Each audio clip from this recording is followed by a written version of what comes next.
नमस्कार DRV news में आप सभी का स्वागत है। मैं मनीषा जोशी। आज हम मौजूद हैं मुंबई के सांता क्रूज में, जहां पर विश्व हिंदू परिषद बजरंग दल की तरफ से मुंबई के विद्यानगरी जिला में समर्थन में यहां पर एक भव्य निषेध आंदोलन निकाला गया है। आइए जानते हैं आज के आंदोलन के बारे में बजरंग दल से ही, उनसे ही बात करते हैं, उनसे कार्यकर्ताओं के से ही जानते हैं आज का उनके आंदोलन का मेन मुद्दा क्या है, क्या क्यों वो लोग यहाँ पर मौजूद है। मेरा नाम गौतम कांजी रावरिया है, बजरंग दल शहर जिला संयोजक। अभी जो हम यहाँ पर प्रोटेस्ट के लिए आए हैं, जो देश में जो जिहादी ताकतें अपनी जो ताकत दिखा रही है और देश में जो अराजकता फैला रही है, हिंदुओं को टारगेट किया जा रहा है, उनकी दुकानों को लूटा जा रहा है, उनके मकानों को जलाया जा रहा है, बहन बेटियों को रेप करके जला दिया जा रहा है, उसी अराजकता के खिलाफ आज बजरंग दल और विश्व हिंदू परिषद, मातृशक्ति, दुर्गा वाहिनी आज हम रोड पे उतरे हैं। हम ये जिहादियों को स्पष्ट रूप से कह देना चाहते हैं कि ये जो आपकी देश के विरुद्ध, धर्म के विरुद्ध जो अराजकता है, इसको बंद किया जाए, अन्यथा हिंदू इसका जो जवाब देगा वो तुम्हारी जो वंशज है बाबर, उनको भी याद हम दिला सकते हैं, उनकी छठी का धावन भी याद दिला सकते हैं। ये हिंदू में ताकत है। जब जब हिंदू जागा है, इतिहास रचा है, इतिहास के पन्ने खोलकर देख लो, छत्रपति संभाजी, छत्रपति शिवाजी, महाराणा प्रताप, ये सभी वीरों ने जब जब जागे हैं तब तब इतिहास रचा है। तो अभी हम में से ही कोई संभाजी बनेगा, कोई वीर सावरकर बनेगा, कोई महाराणा प्रताप भी बन सकता है, और इसके लिए हमें मजबूर मत किया जाए। हमारी आवाज़ तुम्हारी कोई भी आने वाली नस्ल दबा नहीं सकती। हिंदू की आवाज़, हम भारत में रहते हैं, हमारा संवैधानिक अधिकार है प्रोटेस्ट करना और स्व बचाव के लिए, सेल्फ डिफेंस के लिए रास्ते पे उतरना, बहन बेटी की इज्जत को बचाना, ये हमारा संवैधानिक अधिकार है। इसको तुम लोग रोक नहीं सकते और ये रोका न जाए। अगर ये आप अराजकता फैलाओगे, देश को बदनाम करोगे, तो इसका जो परिणाम आएगा तो बहुत ही भयानक आएगा, और फिर उसके लिए आप तैयार रहिएगा। अभी 20% हो ना, वो भी नहीं रहोगे। जय श्री राम। जय श्री राम। जय श्री राम। जय श्री राम। समर्थन में मौजूद है एक तरह से, तो नुपुर शर्मा के लिए आप क्या कहना चाहेंगे? नुपुर शर्मा जी ने जो बोला जी, वो वाकई में सत्य बोला है, झूठ नहीं बोला है। मैं आपको वीडियो बता सकता हूँ मेरे मोबाइल में, जो नुपुर शर्मा जी ने बोला वो सेम चीज़ जाकिर नाइक ने आज से कई साल पहले बोला था। उनके खिलाफ कोई फतवा जाहिर नहीं हुआ, कोई प्रोटेस्ट जाहिर नहीं हुआ। क्यों? तुम्हारा कोई आदमी बोलेगा तुम्हारे धर्म के ऊपर तो वो आपको जायज़ है, और अगर कोई हिंदू आपको सच्चाई का आईना दिखाते हो तो उसका सर तन से जुदा करोगे। ये कहाँ का न्याय है? ये नहीं चलेगा। नुपुर शर्मा ने आईना दिखाया है, जो सच था वो कहा है। उन्होंने बोला नहीं था, उनको बोलने पर मजबूर किया। उन्होंने ये बोला था, मैं उड़ते हुए घोड़े की बात करूं, मैं आपके जो सभी उसमें कुरान में या जो आपकी है किताब उसमें हदीस में जो लिखा है वो मैं आपको बताना चाहती। और आज भी आप देख लो, नेट पे सर्च करके उसमें लिखा है हदीस में, पर मैं आपको मोबाइल में भी बता सकता हूँ कि मोहम्मद ने 6 साल की उम्र में मंगनी किया और 9 साल की उम्र में शादी की उनसे। तो ये सच है, हम नहीं बोल रहे, ये आपके हदीस में लिखा है, और ये जाकिर नाइक ने जाहिर में बोला है, मीडिया में बोला है, तभी किसी ने प्रोटेस्ट नहीं किया। ये अचानक कहाँ से आपको ये याद आ गया अपना धर्म? ये सिर्फ नुपुर शर्मा एक बहाना है, इनको इस देश में अराजकता फैलाने का ये मौका मिला है, और ये मौका का ये गैर फायदा उठा रहे हैं, लेकिन ये हिंदू समाज बिल्कुल कतई बर्दाश्त नहीं करेगा। जी, आप क्या कहना चाहेंगे आज क्या?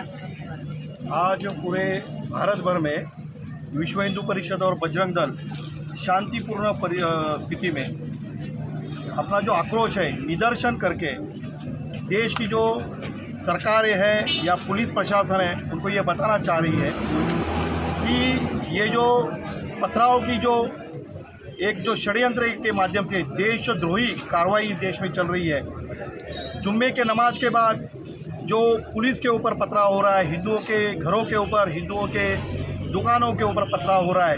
वेस्ट बंगाल में और जगह जगह पर ये जो प्रोटेस्ट का बहाना लेकर, नुपुर शर्मा का बहाना लेकर ये जो हिंदुओं के ऊपर, हिंदुस्तान के ऊपर आक्रमण की जो षड्यंत्र जो शुरू है, जी करोड़ों जो बांग्लादेशी और रोहिंग्या भारत में घुसाए गए हैं और उनकी फौज बनाकर पुलिस को टारगेट करके, मिलिट्री को टारगेट करके, हिंदुओं को टारगेट करके जो एक गृह युद्ध छेड़ा गया है, असल में इसके पीछे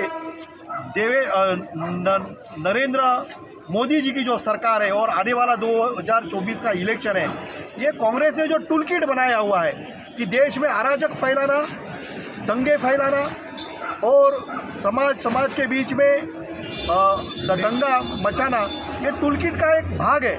और हम लोग देश के पंतप्रधान नरेंद्र मोदी जी को, गृह मंत्री अमित शाह जी को, देश की जो इंटेलिजेंस है, रॉ है, महाराष्ट्र की जो पुलिस है, महाराष्ट्र की सरकार है, मुंबई का जो कमिश्नर है, हम सबको यह मैसेज देने के लिए आज हम लोगों ने जगह जगह पर ये छोटे छोटे धरने रखे हैं और पुलिस स्टेशन को हम लोगों ने निवेदन दिया है।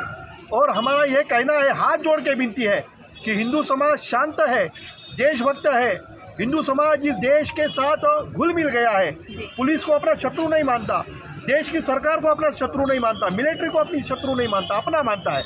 इसलिए हिंदू समाज कभी, हिंदू समाज के धर्म के ऊपर भी बहुत टिप्पणियाँ होती है। मुस्लिम कॉमेडियंस रामायण महाभारत के ऊपर, राम सीता के ऊपर भद्दी भद्दी कॉमेडी करते हैं, मगर हिंदू समाज रास्ते पे उतर के आगजनी नहीं करता, तोड़फोड़ नहीं करता, पुलिस को टारगेट नहीं बनाता, क्योंकि हिंदू समाज यह लोकतांत्रिक पद्धति पर जीवन में विश्वास रखता है, देशभक्त रहता है। वो भले किसी भी दुनिया के देश में हो, वो वहाँ पर तोड़-फोड़ आगजनी नहीं करता। ये क्या है, छोटी छोटी बात के ऊपर पथराव करो, पुलिस को मारो, देश की जो संपत्ति है उसको चलाओ। जो इतने विशाल संख्या में हिंदू समाज यहाँ रहता है, जो तुम्हारे साथ सर्वधर्म समभाव का प्रेम से रहता है, उसको ही बार बार अगर टारगेट करोगे तो कभी कभी जब इतिहास में हिंदुओं ने अपना क्रोध प्रकट किया है या अपना शांति को बाजू में रखा है, तो क्या क्या हुआ है, ये इन जिहादियों ने, इन पत्थरबाजों ने, इन्हें भड़काने वाले जो पीछे जो देशद्रोही है, इन्होंने इतिहास पढ़ना चाहिए। अगर हिंदू समाज करवट बदलता है तो बहुत बड़ा इतिहास होता है। जैसे मैंने मेरे भाषण में भी कहा, एक जंगल में बड़ा अजगर रहता है, वो सोया रहता है, तो चींटियाँ उसको घेर लेती है, उसके ऊपर चढ़ जाती है, उसको काटती है।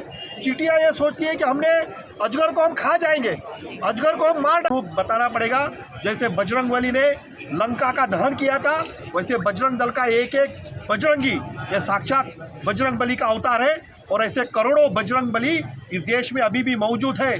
छत्रपति शिवाजी महाराज, संभाजी महाराज, महाराणा प्रताप, राणा सांगा के वंशज हम लोग हैं यहाँ पर, ये भूलो मत। और जब हम लोग अपना क्रोध प्रकट करेंगे, शांति बाजू में रखेंगे, हमें से सहा नहीं जाएगा तुम्हारा अत्याचार, तो फिर तुम्हें भगवान ही बचा सकता है। इसलिए अभी भी समय गया है, देश की सरकार को, पुलिस को, प्रशासन को हम आह्वान कर रहे हैं, ये जिहादियों को, देशद्रोहियों को तुरंत, जो लोग हाथ उठाते हैं उनको एनकाउंटर करो, जो लोग आगजनी कर रहे हैं उनका एनकाउंटर करो, जो ये सब षड्यंत्र करवा रहे हैं उनको जेल में डालो और जल्द से जल्द करो, वरना विश्व हिंदू परिषद बजरंग दल एक्शन में आ जाएगा। धन्यवाद। जय श्री राम। जय श्री राम। जय श्री राम। अभी हाल ही में यूपी में भी प्रदर्शनकारियों के घर बुलडोजर चला गया, उस पर क्या कहना चाहेंगे? योगी सरकार के लिए क्या कहना चाहेंगे? जो योगी सरकार कर रहा है वो बहुत बराबर कर रहा है। और जो भी जहाँ पर अत्याचार हो रहा है और हिंदुओं के ऊपर अत्याचार हो रहा है और जो जिहादी उनकी जो शक्ति जागरूक करने के प्रयास कर रही है, तो उसके लिए बुलडोजर चलाना बहुत ज़रूरी है। और आज के धरने प्रदर्शन के बारे में बताइए। आज के धरना प्रदर्शन पूरे देशव्यापी आज आंदोलन है। 16 जून को जो आंदोलन हमने तय किया था, जैसे कि हम देखते हैं कि जिहादी जैसे पत्थरबाजी करते हैं, नमाज शुक्रवार को जो उनकी नमाज होते हैं, नमाज के बाद जो पत्थरबाजी करते हैं, जैसे मंदिर में हम प्रसाद बांटते हैं, तो वैसे कि पत्थर देते हैं और उसकी उनको कौन सी इतनी ट्रेनिंग दी जा रही है कि नमाज के बाद पत्थर फेंको और सभी को नुकसान पहुंचाओ। तो ये नुकसान पहुंचाने की स्थिति है, बराबर नहीं है। और बजरंग दल इसका कड़क भाषा में और पूरे देश में देशव्यापी आंदोलन और विरोध करता है। जी, आप सरकार से क्या आवेदन करना चाहेंगे? सरकार से आवेदन ऐसा करना चाहिए कि ये जो जल्द से जल्द जो जिहादी शुक्रवार के दिन बाहर निकलते हैं उनके ऊपर कड़क कार्रवाई होनी चाहिए और तुरंत उनके जो सीसीटीवी है उस सीसीटीवी में दिखता है तो उनको सब तुरंत उनको जेल में डालना चाहिए और तुरंत उनको कड़क से कड़क कार्रवाई देनी चाहिए, उनको करनी चाहिए। तो सुना आपने, यहाँ पे विश्व हिंदू परिषद बजरंग दल की तरफ से जो आज भव्य निषेध आंदोलन हो रहा है वो किस लिए हो रहा है, किस पर हो रहा है और क्यों हो रहा है, किस कारण से हो रहा है, इस पर उन्होंने अपनी राय रखी। मैं मनीषा जोशी, DRV न्यूज़, मुंबई।